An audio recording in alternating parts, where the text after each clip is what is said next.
Salut! J'espère que votre confinement se passe toujours aussi bien. La semaine dernière, je vous avais donné des sites sur lesquels vous pouviez voir des captations de théâtre et des mises en scène de théâtre. Et je dois vous présenter mes excuses. Parce que parmi vous, il y a peut-être des gens qui n'aiment pas les captations de théâtre, voire qui n'aiment pas le théâtre tout court. Si c'est le cas, qu'est-ce que vous foutez ici d'abord?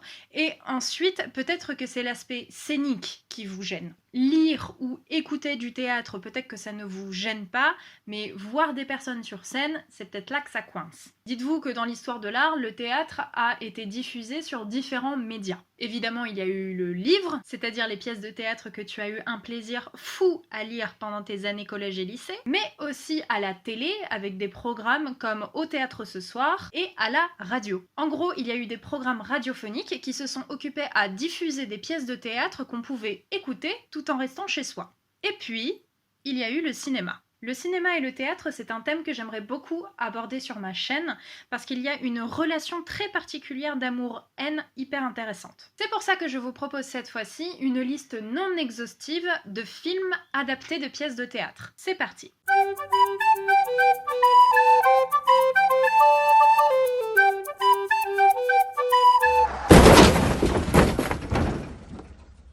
Soyons précis.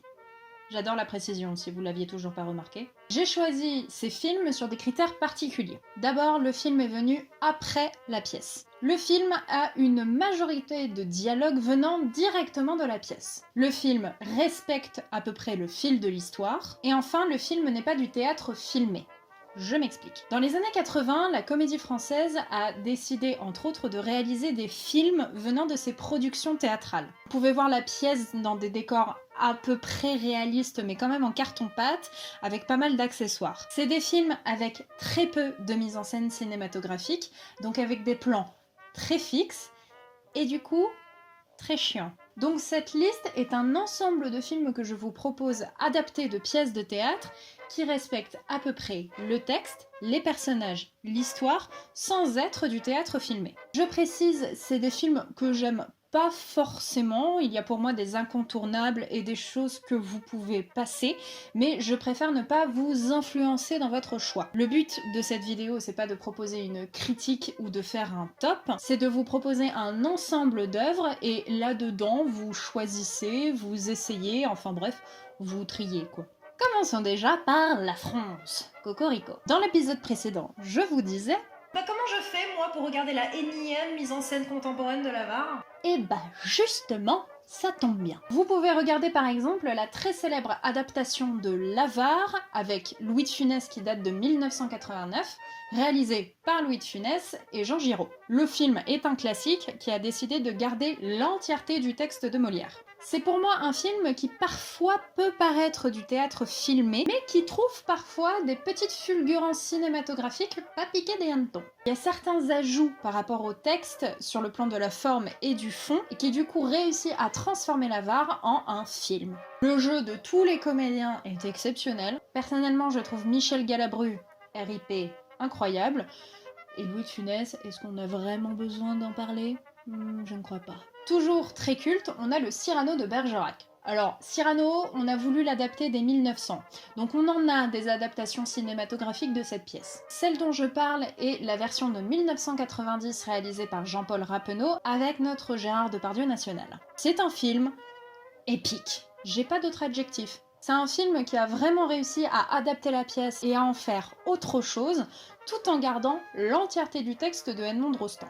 Les deux films dont je viens de vous parler ont soit des dialogues qui datent du XVIIe siècle, soit entièrement en vers. Donc ça peut perturber l'écoute, mais je crois qu'on se laisse assez facilement porter. Si vous préférez des pièces francophones plus contemporaines, vous avez aussi Incendie de Wajdi Mouawad, qui est la première pièce à m'avoir fait chialer.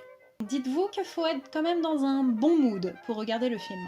Il a été réalisé par Denis Villeneuve. Ouais. Le mec qui a fait La La Land. Improbable. Le sujet du film est très dur. Si vous ne connaissez pas la pièce, ça peut vous aider à entrer dans l'histoire. Mais je vous conseille quand même de lire la pièce de Wajdi Mouawad parce que les dialogues sont différents de la pièce et le fil de l'histoire est mis en place complètement différemment. Si vous pouvez regarder des films en anglais, je vous conseille quelques adaptations de pièces anglo-saxonnes. Déjà, tout Shakespeare. Au moins c'est simple. 2, 3, 8000 réalisateurs ont voulu adapter des pièces de Shakespeare. On a Orson Welles, Baz Luhrmann, Kenneth Branagh. Et je crois très fortement d'ailleurs que ce mec a un réel problème avec Shakespeare parce qu'il a voulu tout adapter, ou presque. Dont ma préférée, Much Ado About Nothing.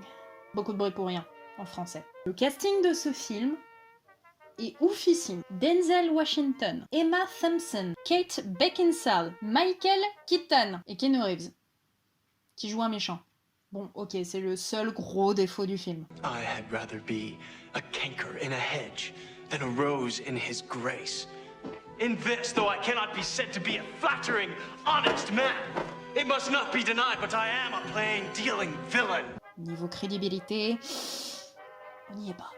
Vous avez aussi des adaptations de Tennessee Williams, qui sont des films majoritairement des années 50 et des années 60. A Cat on a Hot Tin Roof, Un tramway nommé Désir, tous ces films ont des castings de dingo. L'avantage du théâtre de Tennessee Williams, c'est que c'est très psychologique. Donc c'est très pratique quand on a des actrices de la trempe de Elizabeth Taylor, par exemple.